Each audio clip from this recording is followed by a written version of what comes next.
No, to trzymajcie się tam zdrowo. Hej, pa. It's you and me. Hello, how are you? Hi. Good to see you.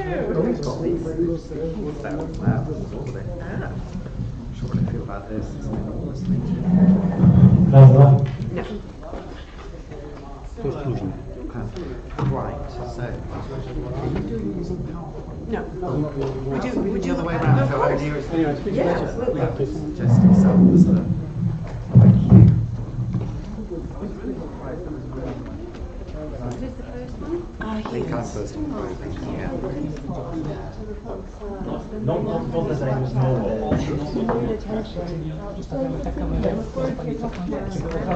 objęła 3 osoby i żebyśmy już nie przesuwali.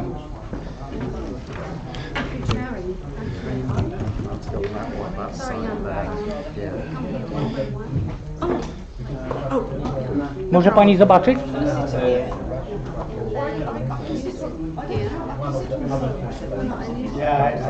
I forgot everybody does it. Okay, because I don't have. I don't.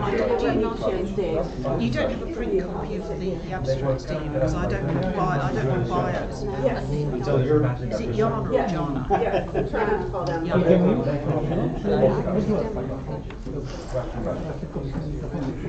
Well, that's something for you. Want to go back home.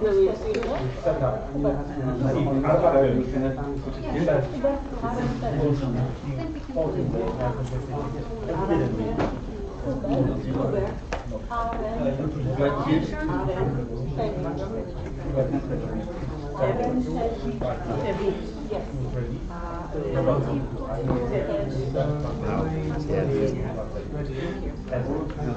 Nie musi być widać, tylko to Ale to robimy tak, żeby nie przystawiać tego. That'll work, right? Gen X music. I wish I had a PhD student who wasn't like you. I know.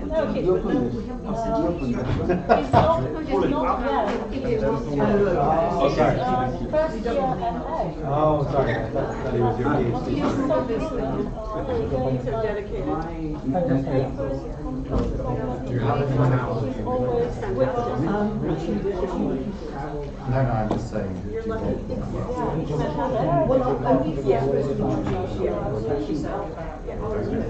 Just say my name. Just say my name. Finishes MA next year. there's a picture that you Yeah, he was just about to let Eliza I have finished. Then we can find it. She's done it. Sent it Hit to up her. all She of it. replied to say.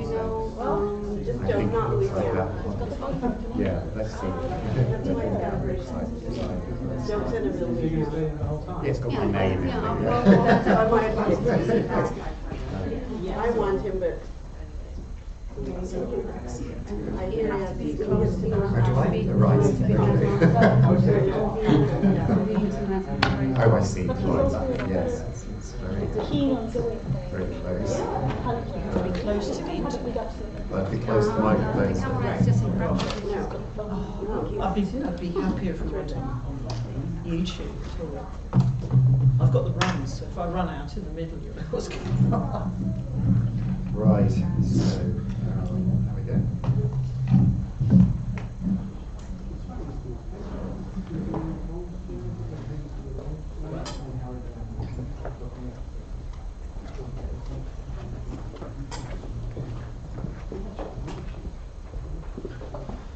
Could I move this back Oh slightly? yes, So sorry, is that all I'll right? put it on the floor. Well, no, I've got a load of stuff on the floor. This is so- mine, isn't it? Yeah. This, jump Some crazy amount of stuff here in terms of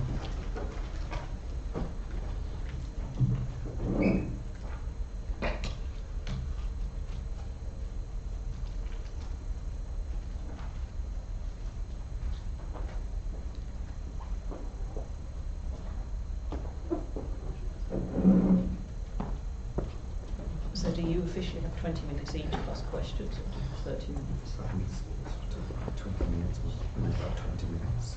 Do you need me to keep time? No, it's all right. I mean, it's written text. Follow. Let's get my abstracts.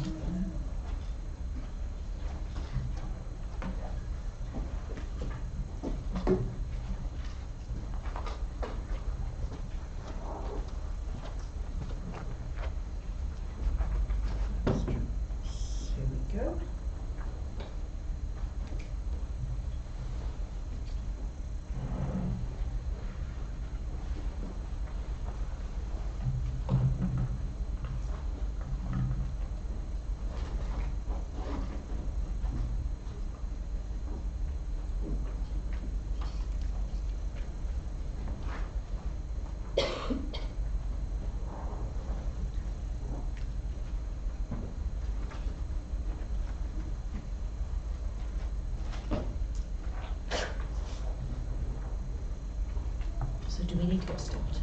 Do I introduce you? No, there are still people coming in.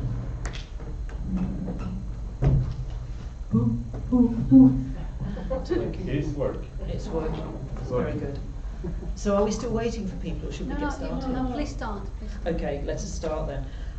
Okay, welcome to this afternoon's post-coffee session. And yeah, I mean, I'm Claire Monk, I'm here to chair, and we have two speakers, both on the broad topic of literary India, various perspectives. First of all, Dr. Howard Booth of the University of Manchester, who is speaking about Forster, Anglo-India, and A Passage to India. Are you ready? Yes, thank you, Claire. In this paper today, I would claim that Forster's knowledge of Anglo-India, the British in India, went further than has often been acknowledged. Is that booming in here? It is, isn't it? Is this? No, it's okay. It's okay. I think it's almost a bit too It's just quiet, the actually. speakers, which is It's not booming, Right, it's just okay. very quiet. The view that he knew little about the British in India was established early in the novel's reception. And the novelist Paul Scott, writing late in the 1960s, said that after the initial publication of A Passage to India, travelling Anglo-Indians, and I quote, threw copies overboard from the P&O into the Red Sea in disgust at its treatment of their kind. And a number of early commentators, Anglo-Indian and British commentators, felt that Edward Thompson's writing, for example, in his novel An Indian Day of 1927, showed a deeper knowledge of India from an Anglo-Indian perspective. So you should say this morning, a very kind of limited perspective. Forster himself responded to some of this criticism in the very text that we read of A Passage to India. He reduced the number of times the anachronistic Burra Sahib is used in the novel from its fourth impression of the first edition. And today I want to bring forward two pieces of evidence supporting my claim that Forster knew Anglo-India better than has been acknowledged, and therefore that his critique of Anglo-India was more effective because he knew, to use the colloquial English phrase, exactly which buttons to press. He knew how to offend the British in India. One is Forster's extensive knowledge and reworking of Anglo-India's most famous writer, and that's Rudyard Kipling. And the other is his reversal in A Passage to India of a plot, a narrative that haunted the British after the 1857 uprising, what the British called the mutiny, or called the mutiny. See, that's a loaded phrase. Which established this trope for Anglo-India that rebellion was imminent, and that British women in particular were at risk as a result, and particularly that they were at risk of sexual assault. A quite extraordinary script, because what it did was to say that the colonizer was actually the threatened party rather than the colonized. An extraordinary reversal there that's going on. In her account of Anglo-Indian fiction, a good account, Nancy L. Paxton has turned this narrative plot, she's termed it the rape script. And in A Passage to India, the charges against Aziza dropped when Adela does not affirm her initial account in court. The Indian man has been falsely accused. It's wrong to regard Rudyard Kipling and E.M. Forster as simply opposites, as chalk and cheese. Kipling then becomes the one-dimensional Anglo-Indian champion of empire, and Forster a critic of colonialism, though one whose knowledge of India and the British in India has less depth. That's perhaps the established view I'm trying to question today. Kipling is then seen as a Victorian imperialist, and Forster the 20th century, early 20th century modernist writer. These assertions crumble on closer inspection, shedding light, I think, on how we think about A Passage to India. To give one very basic fact here, they are not as far apart in age as we might very well assume. Kipling and Forster were born just a few days more than 13 years apart, and Kipling was still writing into the new century's 4th decade. Over many decades, latterly in reviews of books by or about Kipling in newspapers, periodicals, and on radio broadcasts, Forster constructed a view of Kipling that is fascinating because it aligns in many ways with critical perspectives on Kipling in our own time. In my chapter for Harish Trivedi's new collection, which has been tantalizingly passed around, I chart the stages of this response in full, but I can offer a brief summary here. Characteristically, Forster saw such things as one's response to another author as a process, a series of engagements and re-engagements in which he tested and extended his earlier positions. Not for him the confident summations found in extended essays by, for example, George Orwell or T.S. Eliot. Forster's initial enthusiasm was increasingly tempered by criticism of Kipling's imperialist views. He found this raised interesting questions about whether that meant that Kipling remained capable of great writing. In fact, for Forster, he was still capable of being a great author, though it did have negative consequences for the writing. And Forster also came to relate Kipling to his pre-Raphaelite relations, having initially seen him, and I quote Forster here, as too tough a chicken to have come from that particular coop, and realised that Kipling was in many ways the product of his formative experiences, of his upbringing. That for Forster, Kipling, I quote again, too had nerves. He was indeed a bundle of them. Forster's most extended response to Kipling was his first, a talk to that well-known literary audience, the Weybridge Literary Society, and it can be dated by internal evidence to 1908. Though entitled The Poems of Kipling, it also addresses Kipling's fiction, including Kim.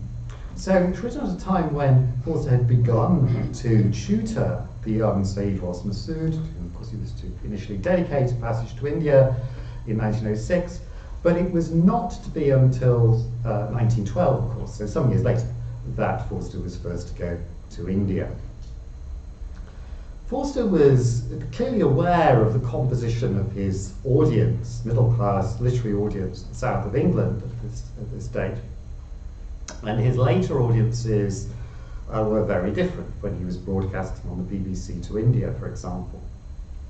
And he expected his audience to be more sympathetic to Kipling and the British Empire than even he was, though Forster at this date was very interested in Kipling and knew the writing very well.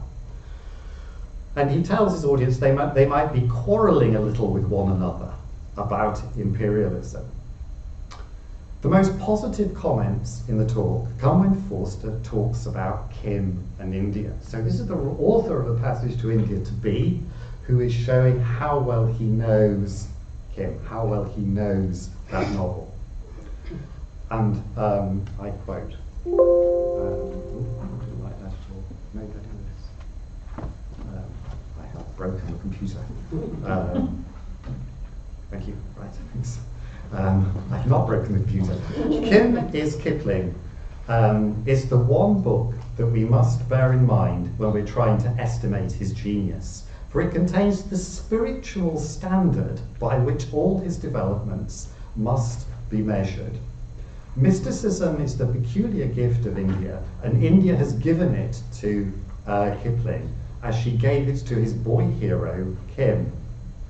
Now, Harish Trivedi, in a special issue on Forster edited by Christoph, finds that this is a very strange reading because Kim is not known for its mysticism or spiritual content as a novel. Whatever we feel about the accuracy of Forster's reading of Kim, however, it can be said to look forward to A Passage to India. It's something that Forster tries to capture in that novel. The late Benita Parry wonderfully commented how A Passage to India gives voice to the contingency of the material world and is haunted by the transcendent, with that informing the very form of A Passage to India. And this can be seen as something that Forster felt he was continuing on from Kim, in his reading anyway. The novel is said by Forster to be authored by an external force. Kim is written for Forster in this talk by India herself. For Forster, the mysticism at the core of Kipling's mind has been, and I quote, quickened into life by India, while in Kim that peculiar gift then forces its way into Kipling's writing. And we could perhaps see Forster himself trying to maximise that sense in his own Indian fiction. Attending to what lies beyond the everyday informs A Passage to India. The novel stresses those who are most responsive, praises those who are most responsive to others, to place, and to their situation in life. Forster notes that for Kipling, a devotion to work became a denial of the inner life. The limited selfhood that results produces Kipling's jingoism and his praise of Britain because it is, in Forster's words, it is big and can smash up its enemies. That does not mean that Forster believed that colonialism should end at this date. What he says that he's worried will rile his audience in Weybridge is that Germany should be allowed to develop its own empire. This was the time when the First World War was on the horizon. So Forster's journey towards believing that British rule in India should end was a long one. It had not been reached when he wrote and published A Passage to India. In the published version of the novel, the reader never really knows what happens to Adela in the caves, of course, though we do hear her replay of it in the trial scene. Forster realised what could be gained by having an absence at the centre of his plot. Extraordinary development that is for modernist symbolist writing, to have a symbol that is the absence of meaning. An assault in the cave is depicted, though, in the limited early manuscript material that survives, though we do not know the perpetrator. To quote from that earlier manuscript version, in which Adela fights back against her assailant, "She was strong and had a horrible joy in revenge. 'Not this time,' she cried." Paul B. Armstrong, in his Norton edition of the novel, claims that Adela's, and I quote Paul Armstrong, is a response that suggests she had also been the victim of a previous sexual assault. I don't agree with Armstrong here. I would argue that Adela is not invoking a personal prior experience, and that by "not this time," she means that what happens to her will differ from the stories about the British women of the past, particularly in 1857 during the uprising. Before his second trip to India, and with A Passage to India stalled, Forster reviewed Rudyard Kipling's letters of travel for the Daily Herald newspaper. Now that paper was a mass circulation paper that had supported the Labour Party indeed, and was aimed to ordinary readers. At this date, it was still under its founding editor, later leader of the Labour Party, George Lansbury, actually Angela Lansbury's uncle. It's a fact of the day. It seemed that Forster had switched his own allegiance to Labour from the declining Liberal Party around the time the First World War ended. Forster's review was marked by a marked change of tone from his 1908 talk. His audience for this paper was likely to have more progressive views on empire than those attending his Weybridge talk. But it would be wrong to assume that all but a small minority of the Daily Herald's readers opposed to the empire's continuation. Also, Forster had just many fewer words to deploy in a newspaper review, and he sees Kipling as a great genius who did not develop, assuming as a result the role of what he calls an imperial prophet. Nevertheless, there are examples in Kipling's letters of travel, Forster says, of some apt and brilliant phrase. It's telling that Forster relies on this quality of memorability, of the ability to find the right phrase and expression, because I think this really characterizes Forster's own writing, and certainly the processes of revision. He wants to find a way of striking through to a wider audience. And that was a quality of Kipling's that was recognized by many critics all over the world, with very different politics from Kipling, such as Antonio Gramsci. It's telling that Forster alights on this quality, as I say. The Daily Herald Review sees Forster introducing what was to be a preoccupation of his later comments on Kipling, namely this arrested development, is the phrase he uses, and that Kipling was the boy that never grew up. He uses a Kipling-like phrase to describe Kipling. But it has a very curious end, this review. Kipling, Forster tells us, throws up his cap, celebrates the chosen race, and in consequence, he cuts a curious figure against the shambles of Amritsar. So, the word shambles hardly seems an adequate word to describe the Jallianwala Bagh massacre. Forster, though, might have been referring to the official British response rather than to the massacre itself. Forster had earlier and better information than many in Britain on the events in the Jallianwala Bagh. He heard about it from his friend Malcolm Darling, who had visited Gerald Wathen in Amritsar. The latter was the principal of Khalsa College there, and Wathen had known Forster and Darling in Britain, and on his first visit to India, Forster had lectured for him at Government College in Lahore, where Wathen was before he moved to Amritsar. Wathen's liberal paternalist position meant that he was, like Fielding in A Passage to India, fellow educator like Fielding, regarded with suspicion by his fellow Anglo-Indians in government posts. In the immediate aftermath of the massacre, however, Wathen played a highly significant role in preventing further British violence. He made a dash to the local regional military headquarters, and despite being treated with considerable suspicion by the senior military officers, did persuade them that they needed to move to stop further violence and escalation of that further violence. And this is what Darling wrote on the 11th of July 1919.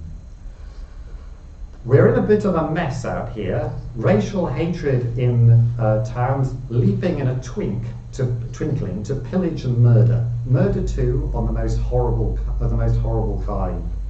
Then panic and cruelty, the two go together. One day in Amritsar they shot down hundreds, mostly Zamindars, wrong word really, villagers on Zamindar estate, government estates, I think he means.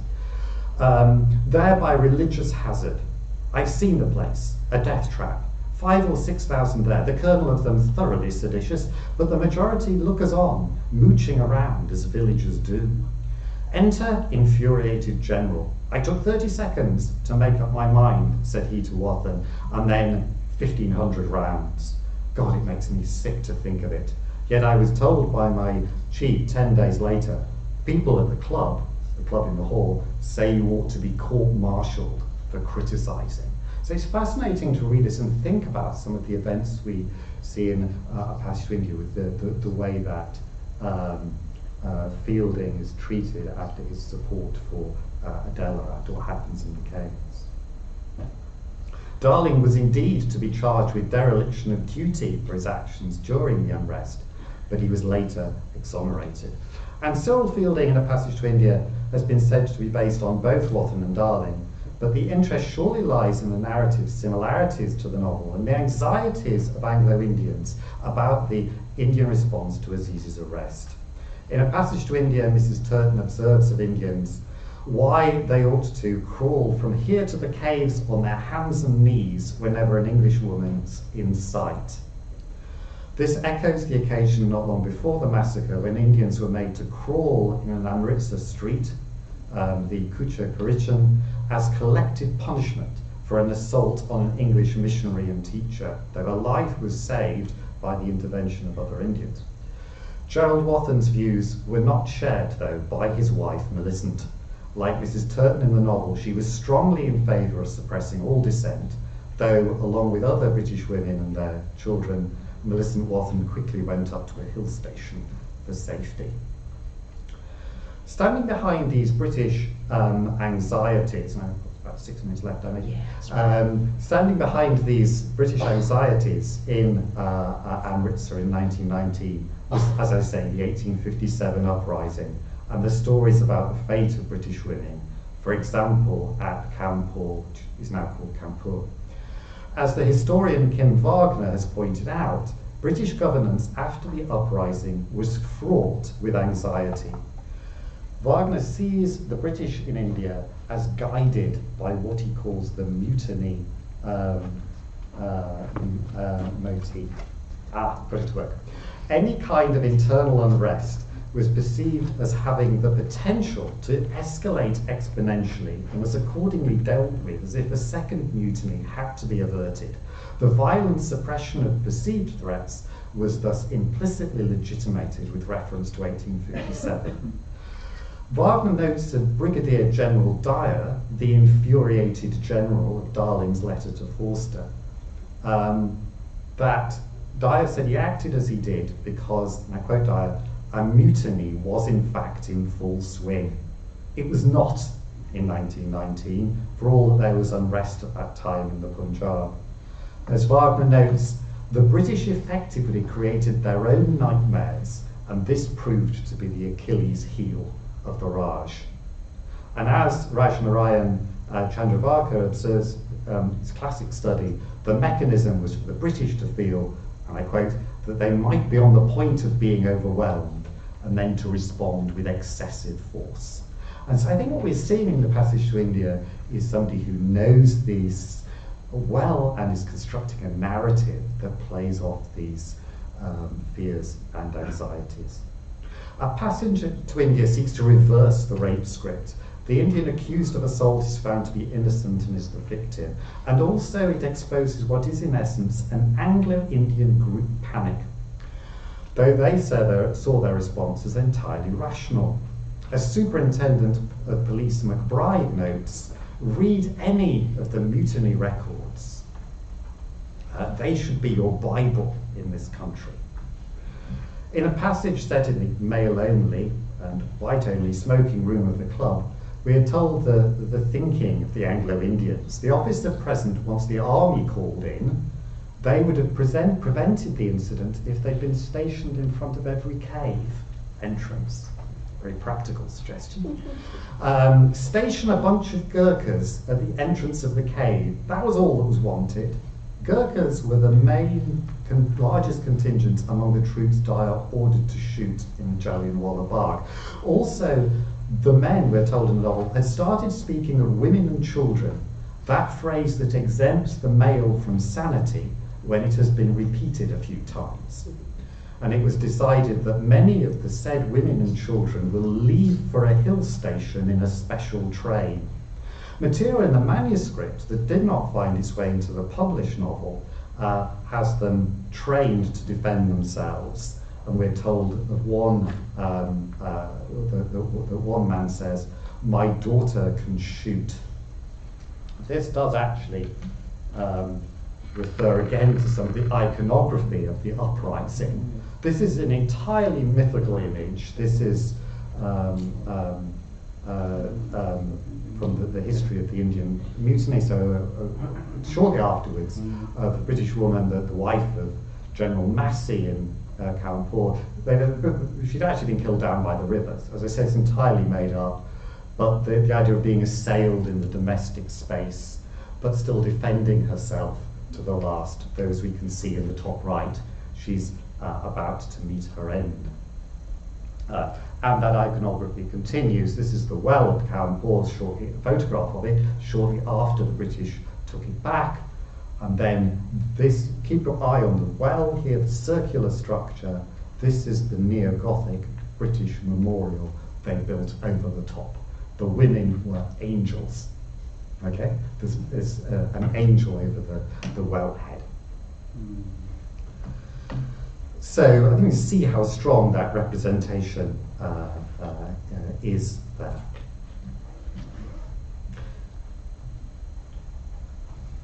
Kipling, fascinating, just as an aside, Kipling did not support General Dyer as much as one might suspect. There's some evidence that Kipling thought that he had been hot-headed and not behaved in a way that would be sort of best for British rule. He gave £10 to the Dyer Support Fund. Kipling was a very, very wealthy man. And he sent a wreath to Dyer's funeral, and he put on the wreath, Rudyard Kipling, of Dyer, "He did his duty as he saw it." That's not a ringing endorsement. I have a coda to my paper today, which is the last comment I know of from Morgan Forster on Rudyard Kipling.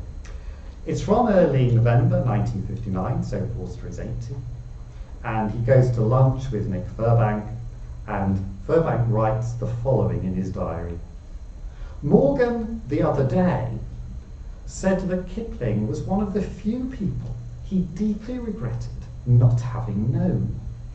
He'd lectured on him admiringly in India, and his audience, though polite, hadn't believed a word of it. They knew it could not be true of that monolithic imperialist." So I'll stop there.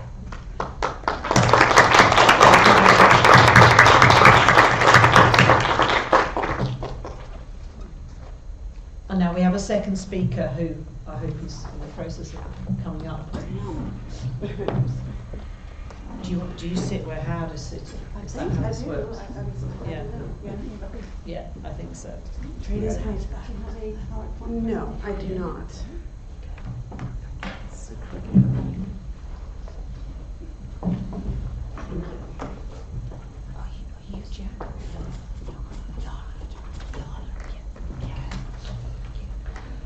Okay, and our second and concluding speaker in the session is Professor Jana Giles. Dr. Jana Giles, Professor Jana Giles, who's Professor of English at the University of Louisiana at Monroe, and Professor Giles will be talking about Beyond the Killing Glare of Truth.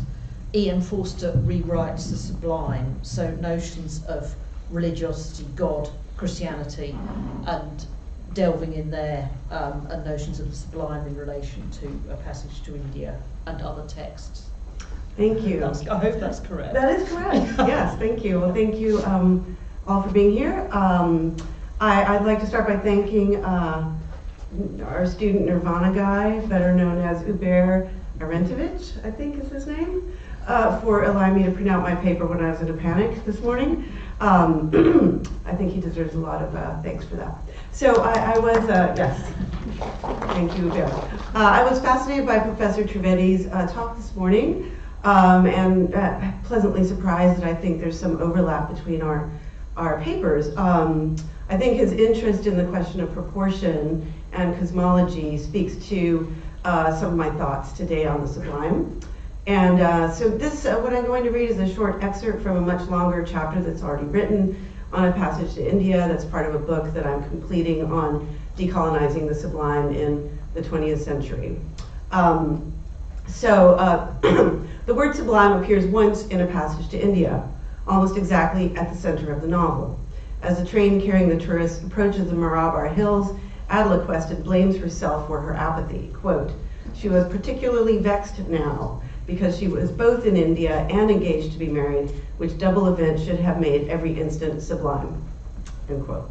While she grasped urban India with its notable events and personalities that give form to life's chaos, rural India seemingly real India's seemingly indistinguishable fields, hills, and jungles provokes the question, how can the mind take hold of such a country? India eludes totalization, offering not a promise, but only an appeal, and that's a quote. Arriving at the hills, Adela expects some sort of divine light to penetrate the morning haze, announcing the, quote, bridegroom, her fiancé Rani Hislop, and the sunrise. Instead, quote, nothing occurred. It was as if virtue had failed in the celestial font. Adela's aesthetic expectations have been primed by Wordsworthian romanticism. Thus, while Grasmere is, quote, romantic yet manageable, it sprang from a kindlier planet. Here, an untidy plain stretched to the knees of the Marabar, end quote. So even before we arrive at the caves, the Indian sublime appears already coded as pathetic against the true sublimity of European romanticism. So my question is, or has it? Adela's conflation of natural sublimity, marriage, and virtue is not inconsequential. She expects, paradoxically, both conventional domesticity and exotic India to produce an ecstatic state. While she has been defended as a target of Forster's misogyny or criticized as an erotic fool, I find that the novel is more interested in the ideological predispositions of the characters than in the characters themselves. In other words, I'm suggesting that one reason for the frequent frustration with many of the characters in passage is that they're more flat than round, a violation of Forster's own ideas and aspects of the novel. Adela is not so much a victim of her own mind as she is a victim of aesthetic ideology, a victimization that she shares with nearly every other character in the novel. So my overall argument in this paper is that the novel aims to show that the idealist tradition from the Greeks to the English Romantics is ethno and anthropocentric. However, in this paper, my main focus, after a few comments on the novel, and will be on Forster's intellectual journey in his Alexandrian essays that I believe helped him rework his thinking on aesthetics, the divine, sublimity, and the other, and which ultimately culminated in his last novel, along with the concept of the prophetic mode in aspects of the novel. So I'll start with the last point. In aspects of the novel, in 1927, Forster writes a poetics for his own work. While critics often discuss his use of pattern and rhythm, I would like to focus on what he calls the prophetic mode of the novel, which has implications for his deconstruction of the sublime. As a, quote, accent or, quote, tone of voice, end quote, rather than a particular creed, the prophetic mode engages universal themes or the universe itself, but inconclusively. Any religion may be implied, or merely the feeling of good and evil, because what matters is not the specific content, but the implication of content closely aligned with style.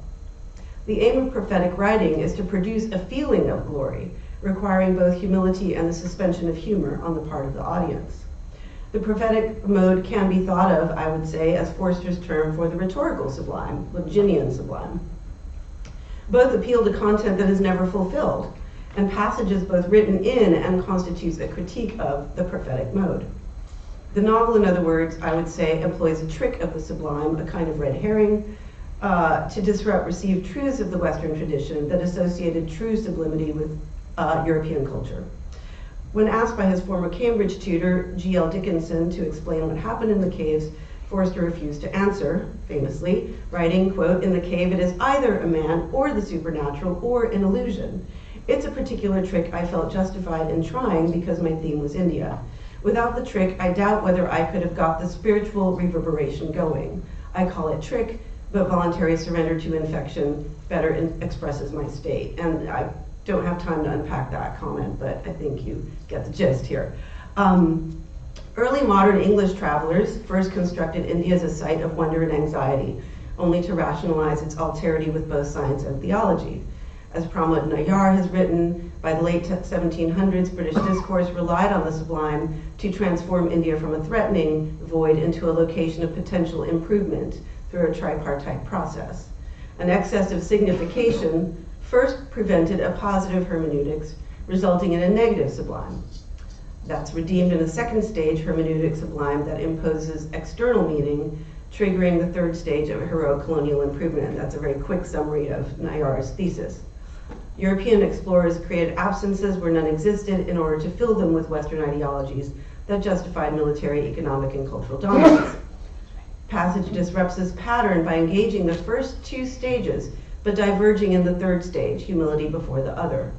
The novel aims to release the sublime from its prior bondage to Orientalist and imperial projects and tacitly endorses the withdrawal of the British from India. The sublime continued to mediate European understanding of Indian culture through the 19th century, comprising a critical element in the Orientalism that Edward Said so crucially identified. Hegel's aesthetics were the pinnacle on which converged classicism, Orientalism, and a romantic idealism that transfigured Christianity as sublime aesthetics. For Hegel, pantheistic and immanent Eastern art fails to establish a proper correspondence between idea and manifestation. By ascribing meaning to, quote, worthless objects and rendering null the infinite, Eastern art forces matter into tasteless grotesqueries, in Hegel's opinion. In pantheism, the subject disappears into the all and therefore cannot enable the freedom of the autotelic thinking spirit. Classical Greek art takes the next step towards elevating spirit above nature, but remains defective in being art, that is, material, produced by the imagination rather than pure spirit. The true sublime for Hegel is realized in the final romantic stage, where art is a, quote, negative presentation, end quote, of spirit. Man here transcends his animal nature by self-consciousness, expressed in the spirit flesh of the Christian God that reconciles the absolute and immanent. Absolute spirit must be iconoclastically severed from nature, yet remain in relation to the phenomenal world. Therefore, the plastic arts are inferior to poetry, which expresses spirit as logos. Because for Hegel, the radical separation of idea and form can be harmonized only in the Christian God, the apotheosis of art is a negative sublime, realized in the representation of the unrepresentable gap between aesthetic as matter and spirit. Hegel simply, he reinstates the traditional metaphysics that Kant was trying to reject. So, why did I summarize Hegel? Well, Fielding's failure, which Professor Trivedi noted, I would say is perhaps, because I'm not sure if Forster read Hegel, but it kind of makes sense to me that perhaps he might have. Forster's comment on how Fielding has not really achieved a deeper understanding of India, despite all his sympathy and liberal humanism. This manifests in his retreat to Europe that is marked by the continuity rather than disruption of Western aesthetics. As a principal of the government college, Fielding typified the classically trained civil servants who served the British Raj. During his return journey to Europe, Fielding perceives India as, quote, formless, in contrast to the liminal space of the royal academized charm of Egypt. And I hear quite a deep irony in royal academized in his description of Egypt. The formal beauty of Italy fulfills Kantian humanist teleology, since civilization, quote, requires, quote, reasonable form, making the Mediterranean, quote, the human norm, and rekindling Fielding's Wordsworthian fantasies. In other words, you could say that, and perhaps this would be my answer to Professor Trivedi, the Mediterranean is the beautiful, and India is the sublime, but a sublime that does not resolve into Kantian transcendence. That would be a short version of my argument. So Fielding does not learn from his Indian aesthetic education because he suffers from false consciousness, I would say, in a general sense, because he's ultimately not interested in understanding Indians on their terms, despite his efforts. Unaware that aesthetics are his impediment to understanding the other, he fails to discern the ideology of the aesthetic. So critics often read this paragraph that I'm referring to as reflecting Forster's views, but it is explicitly focalized through Fielding's consciousness. In other words, it is not the authorial narrator speaking in this paragraph.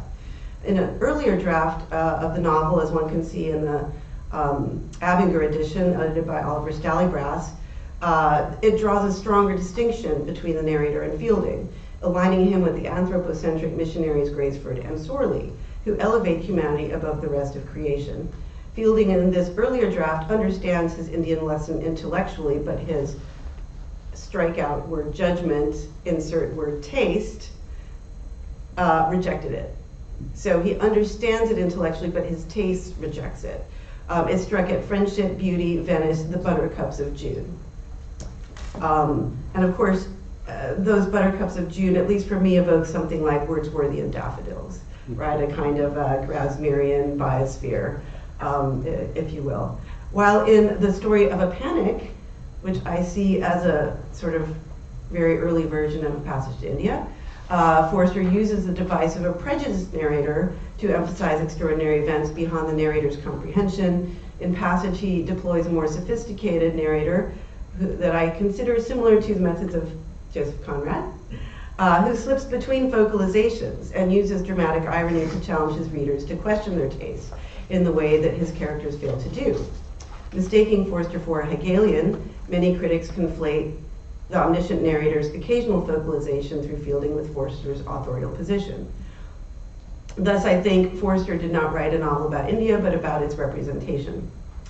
So, mindful perhaps, however, of how the trick of a figure should be concealed lest the audience take umbrage, which is one of the lessons Longinus offers on the Sublime. He says the audience should not see the operations behind the curtain, should be the Wizard of Oz.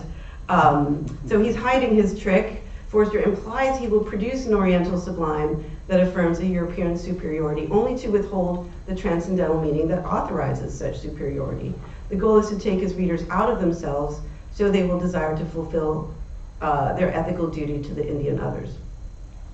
However, as Sarah Suleri says, if Passage stages, quote, the colonizer's pain confrontation with an object to which his cultural and interpretive skills might be inadequate, end quote, such a confrontation is productive only for those who want, quote, to get to know Indians, not to think of them as a problem, quote, as Forster himself said, and that's from Furbank. Am I running out of time? Not at all. Okay, good. I think you've got 5 minutes. Oh, that's so, good, because yeah. I've got more Yeah. pages. Yeah. Okay, great. I hope you're not bored yet. So overall, I'm planning to argue that Forster anticipates Jean-Francois Lyotard's postmodern reworking of the Sublime as aesthetic and political differend, rewriting aesthetic theory by supplanting transcendence with immanence, and asserting that aesthetics are not ever disinterested in the Kantian sense, but always individually and culturally mediated. Confronted by the baffling signifiers of India's natural world, the English project their anxieties onto the racialized body of Aziz, conflating the natural and the human. Aziz's race, Fielding's rationalism, and Adela's feminine picturesque are all put on trial. The Anglo-Indian quote, gods, which they are referred to as in the text, are deposed and replaced with an animist universe that cannot be totalized by the human mind. And that's, I would say, that elevated narration that Professor Trivedi was speaking of. Rather than evacuate history of Indian meaning, Forster empties it of Western preconceptions to open a passage to new forms of meaning. His solution to the problem of alterity, I am the other, implicates the entire community, suggesting that conventional justice must be reconsidered. In representing the loss of metaphysical certitudes and challenges to cultural norms, Forster rewrites the Western Sublime, suggesting it must be reconsidered and made applicable beyond the West. So that's what I have, mainly I'm saying about Passage to India. The rest of my paper is about Alexandria and his Alexandrian text, so I'll continue with that. So I think one of the impulses behind this rethinking was his 2 extended visits to India in 1912 and 1921, as you know, and 3 years in Alexandria, Egypt, working for the Red Cross during the First World War. I'm going to focus just on the Alexandrian works here, although his essays in the Hill of Devi and other published essays are relevant. Forster's collected essays on Alexandria, including Alexandria History and Guide, published in 1922, and Pharos and Farallon, published in 1923, make apparent his understanding of epistemology is always mediated. Reading these texts together exposes an extended argument against the tyrannies of a transcendent deity distant from earthly creation, and a countering historicized notion of religion, though Forster is not always self-conscious of his own acculturation. For instance, despite observing that Cleopatra now, quote, belongs less to history than poetry, end quote, meaning she's become a myth rather than a historical figure, he repeats the gendered stereotypes about her. Forster's true hero is Alexander, whose ambition, he claims, was mystical and humanistic, in contrast to Cleopatra's sensual selfishness. Yet, Alexander does not receive Forster's full endorsement. Alexander's visit to the Temple of Ammon, recounted in the essay The Return from Siwa, raises the problem of textual transmission. In the official version, the priest salutes Alexander as the son of God, but other versions suggest he intended to say Paidon, my child, rather than Paidos, son of God. And some scholars, excuse me, argue that the conversation never took place. Anticipating The post-structuralist argument that historical writing is fundamentally literary and theology nothing more than sublime writing, Forster inserts Walter Savage Landor's poetic embellishment of the story, in which the priest frightens Alexander with a vision of an incestuous sister snake, so he can suggest that this shock caused Alexander to cease to regard Greece as the center of the world. Whereas in the book Alexandria, Forster admires Alexander as a, quote, Oriental, a cosmopolitan almost, and, quote, bent on harmonizing rather than Hellenizing the world. In the later Pharos, he suggests that Alexander's delusions of grandeur signal madness. If Alexander succeeded in conquering mankind, but not the earth itself, he wonders, what does it mean to be the Son of God? Other indicators of Forster's rethinking of the Eurocentric sublime arise. Alexandrian history begins with Ptolemy Soter, who, quote, desired neither to Hellenize the world nor to harmonize it, end quote, and who also syncretized Egyptian and Greek in the god Serapis. The city's cosmopolitan attitude, however, ended with the development of Christianity, which, as Forster famously says in passage, insists that, quote, we must exclude someone from our gathering or we shall be left with nothing, end quote. In his history of Alexandria as, quote, spiritual city, Forster briefly alludes to Longinus, author of the first extant text on the Sublime. He also discusses how Plotinus may have been influenced by encounters with Hindu merchants, for his Neoplatonism promises that man shall be God rather than see him, coming, quote, nearer than any other Greek philosopher to the thought of the East, end quote. Direct mention of the Sublime in the book Alexandria arrives not with Longinus, but Philo, the philosopher who attempted to reconcile the idea of God as unspeakable pure existence with his material creation through the Logos. Forster notes that Philo naturalized Jehovah for Alexandrian Jews, but at the price of an allegorization that gives his philosophy a frigid air, and obscures its real sublimity, end quote. Although Forster's discussion appears neutral, a careful reading reveals that Philo's sublime legacy comes in for censure. Christianity before Philo, in his view, regarded Christ as a link between God and man, a joining of Palestinian and pagan influences. The subsequent doctrinal changes, culminating in the Nicene Creed in 325 AD, he regards as hardening into the division between immanent and transcendent. Alexandrian debates over whether God was distant and despotic or close and loving resulted in 3 heretical movements that ultimately yielded to the Trinitarian doctrine espoused by St. Athanasius.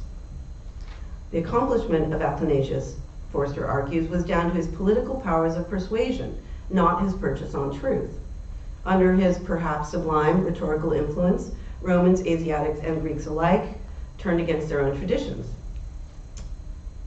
with Cleopatra's temple to Antony being the first to collapse under the, quote, killing glare of truth, and that's where my title comes from.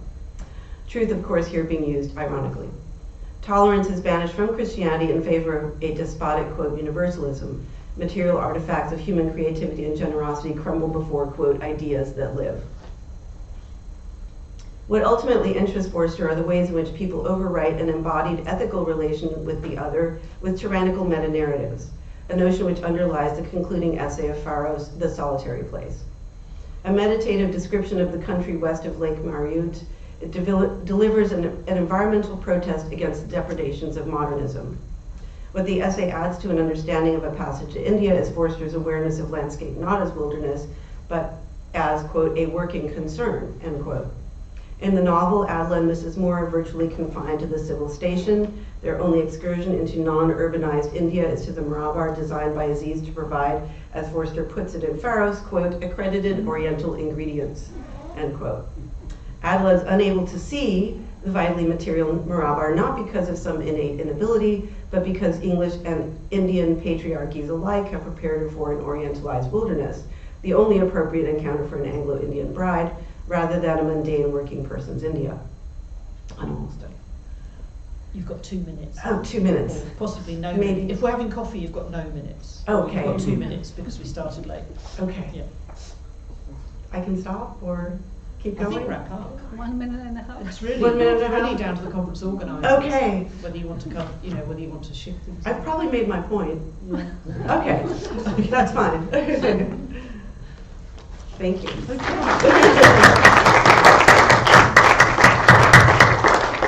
Okay, well, a huge thank you to both of our speakers in this panel, and What happens now? Does Question do time. you walk around with the Yes, with the micro. yeah, you walk around the microphone. Yeah. Oh, here's the mobile mic. Yeah. You have 3 mics for the 3 of you. So. Lots of One mics. for you. One for you. Thank you.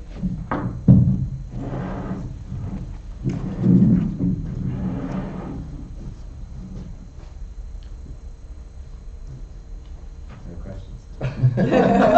I guess we were persuasive. Yeah, well, I had a question Or half they- an hour or they ago. want coffee. I've lost my question after listening to you. We have there are 2 questions. We have 2 questions. Perhaps I'll begin with Dr. Giles. Thank you. I was most impressed, Jana, with sort of, so I'm not a specialist in the Sublime at all, but you move us back to antiquity. You move us forward to Lyotard, the kind of postmodern premise. Strikes me that you probably already thought of it, but you may want to also have another look at Forster's debt to the tradition itself. When you think, for example, his often claimed and sometimes untested love for Jane Austen, and as the author of Northanger Abbey, right? And so it strikes me that I think you're so rich and layered, textured in your treatment of Sublime through the philosophical that the more conventional association that Forster would have had with the Sublime through Austen. Interesting, when I was greatly influenced by a book, though it's not my period, by Vijay Mishra called The Gothic Sublime. And what he does is make some of the similar moves that I think you will be making about presenting the unpresentable as a kind of postmodern move avant la lettre. So, and I think that's sort of what Howard mentioned earlier, that lovely inversion of a symbol signifying not presence but absence. Yeah. So I think, again, I'm not here to tell you about your literature review, but I think perhaps plug that a little bit about Forster's sense of Sublime within the tradition of English literature itself. First point. The second point is, and I've written on it too, published on it recently, is that I was struck very much by Howard's rendering of the mutiny script as a kind of mise en abîme from which this collective psychosis could not escape. And I was so pleased when you mentioned Alexandria, because of course Forster fell in love in Alexandria with Muhammad al-Adil, and so there's this beautiful way in which when he was enjoying the Sublime, but he was doing it with Alexandrian history and the haunting of the history, but he was passionately in love. He was extremely happy with al-Adil among the ruins. So all the weight of this desperate, sad, ancient history, not at all. He was in love. And so the ways in which the passage doesn't really render the joys that Adela had hoped to find. But, I think that's the sad part, but I think sublimity is also a supply side, not only a demand side dynamic. So maybe just think a little bit about those things. I loved it. Just more of a comment, less of a question. Thank you. Thank you. I like the idea of, I think you could say there's a quite Gothic element to the novel, right? And so making that a little bit more prominent might be fruitful. Yeah, thank you. David had a question for us. Thanks, Hannah. Yes, thank you both very much. Very simple question, Jana. I wonder if you could just tell us a little bit more about how you see the story of a panic as a kind of proto-passage to India. That struck me as very, very interesting. Is it just about the panic response that we meet in that was referred to earlier, actually, in the case of Passage to India, or what connections do you see there? Well, I didn't read it immediately recently, but I'm thinking, the pattern is very similar, right? It's very similar to A Room with a View also, right? It's the English tourist goes to this land that's a bit wilder. The landscape in A Story of a Panic is animated, right? It's a sort of vital materialist landscape, and Eustace is responding to that landscape as much as he's responding to the sexuality of his love interest as well. And so Eustace disappears from this text, doesn't he? You know, it's you might say the happy ending that you were talking about, right? He fulfills his romance and runs off. Whereas, of course, in the Passage to India, it's a blocked journey, right? So, but I think that the similarity is, once again, Forster's interested in sort of evacuating transcendence and Christian transcendence, right? I think he's interested in bringing together this reunion with nature that, you know, I think he really thinks that a lot of, especially Christianity, is problematic. Let's put it that way. It separates us from other people and it separates us from nature. And I think he's doing that in A Passage to India as well. I don't know if I'm answering your question properly. Well, I think what you say about the ending of The Story of a Panic is very interesting. It ends with the phrase "the escaping boy," doesn't it? Yeah. And I mean, in a sense, Adela escapes from the situation she's found herself in, but it's not in a positive way, in the way in which it is for Eustace. And there's a lot more we could say about that, actually. And in both cases, I think Forster, both in The Passage to India and in The Story of a Panic, there's a lot of play on the idea of a boundary, or he uses the word a gulf in relation to Anglo-India and India in a passage to India. So I think that idea is present as well. I'm just kind of intrigued. I hadn't thought of associating the two texts in quite the way you did, so thank you very much. Oh, you're welcome. Thank you for the question. I think one more thing to say about Story of a Panic is that, and correct me if I'm misrecollecting because I haven't read this very recently, but there's a lot about framing. I think, isn't the narrator a painter, right? And sort of framing the landscape through the painting and the picturesque, right? And so he's trying to control nature through the picturesque, but you know, the rest of the story suggests like that's not possible, right? So that would be another sort of aesthetic connection I would make between the story and the novel.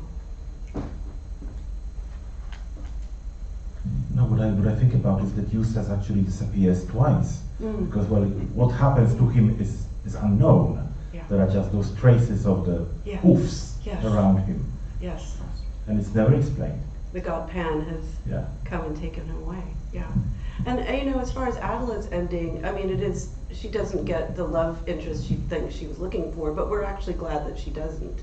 We don't want her to marry Ronnie, right? So I'm personally thankful that she does escape this tragic romance, and I don't know what she does later, but I hope she has a good life, you know, whether she's... It's the equivalent of actually wanting Lucy to marry Cecil, isn't it? Yeah, exactly, yeah. But I think this is interesting, these stories that sometimes are interpreted as ending in death, suicide, you know, there's sexual jouissance implied at the end of the Story of a Panic, but then, you know, the boy escapes and Eustace just leaps. And one of the things I'm going to be picking into tomorrow is I think there's still been a continuing popular tendency, not among the company here, but you know, a continuing tendency to treat these as somehow cramped or tragic endings, as opposed to non-literalistic endings with a high degree of symbolism going on there.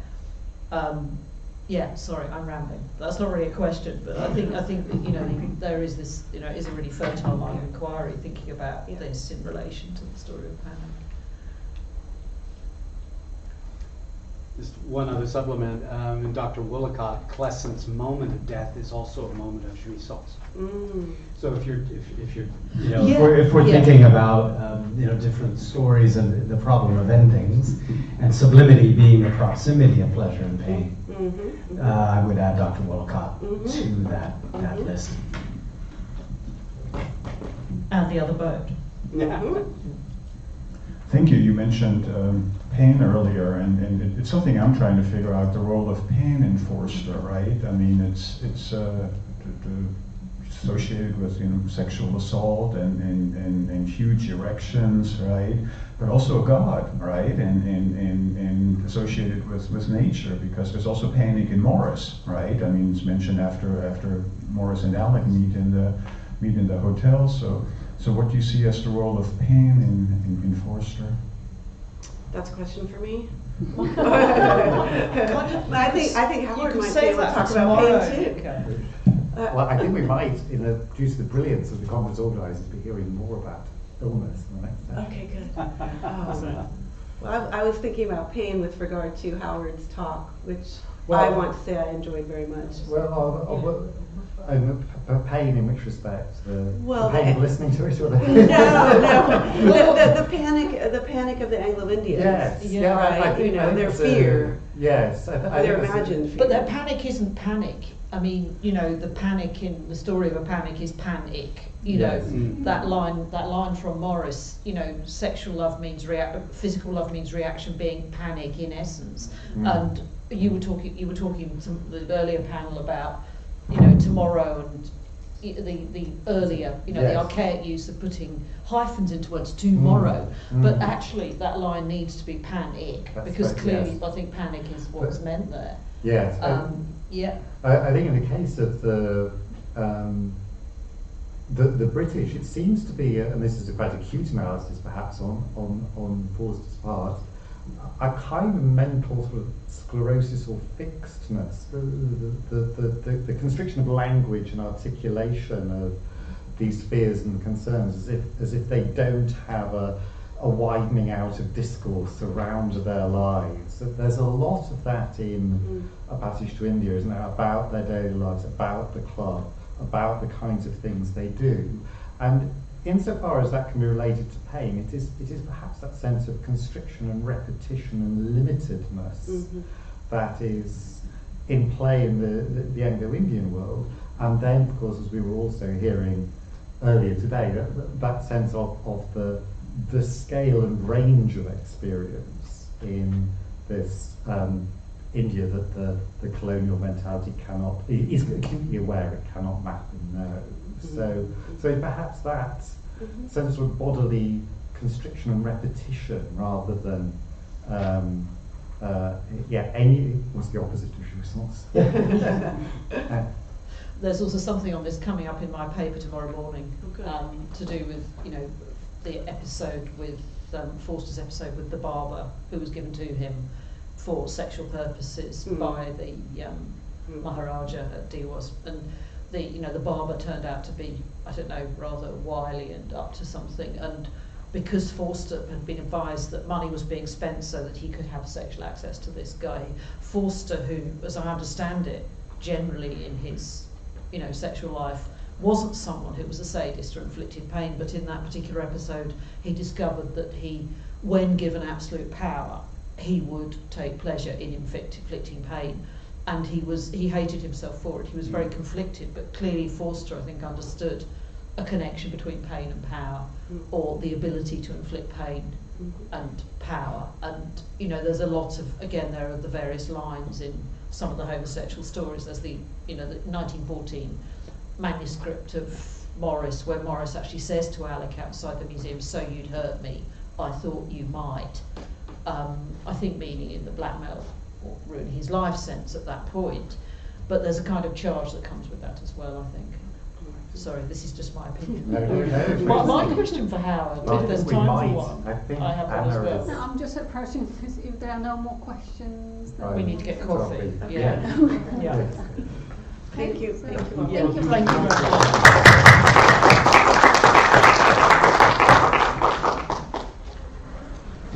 So do we have a full-length coffee break? Is there a break? Yes, There is a break. Okay. Yeah. More coffee. Yeah. We're running about 15 minutes. Well, we started late. Mainly